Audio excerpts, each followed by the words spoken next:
For 2 weeks, I've been preparing for my first trip covering the president. But the significance of the assignment really didn't sink in until I got to Andrews Air Force Base and joined up with the White House press corps. We walked across the wide tarmac where the president would board Air Force One just 12 hours later. The hangar back there is where they keep Air Force One, the two Air Force Ones. That's our Chariot there. Chariot awaits. Most of the press corps flies commercial on a Boeing 777. It's a charter from United Airlines. For this trip, at least, a number of airlines send bids to the White House to provide the press charter. This time, United won.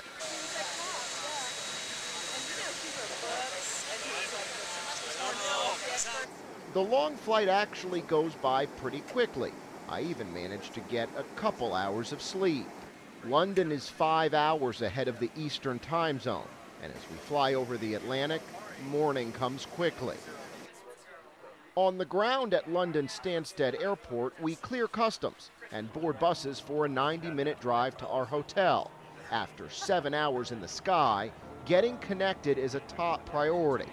Using an international phone and wireless card, I catch up on calls and emails and check the latest news on the AP Wire.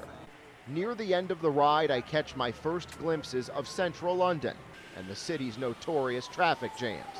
Soon, we arrive at the Thistle Marble Arch Hotel. This will be our home and office for the next 3 days.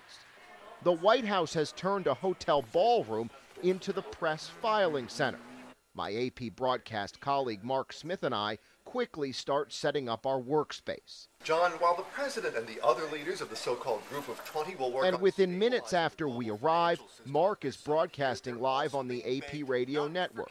He uses a device that transmits his voice over the internet to our Washington headquarters. Then, also using the internet, we transmit a video report previewing the president's arrival. Mark Smith, The Associated Press, London. The area around the hotel is bustling with Londoners and tourists. I don't have much time to explore, but I couldn't help noticing an interesting feature of some of the city's crosswalks.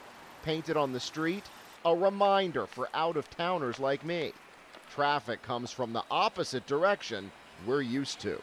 So we're about 24 hours now into our coverage of President Obama's first major overseas trip, and it's been a long 24 hours. We haven't gotten much sleep.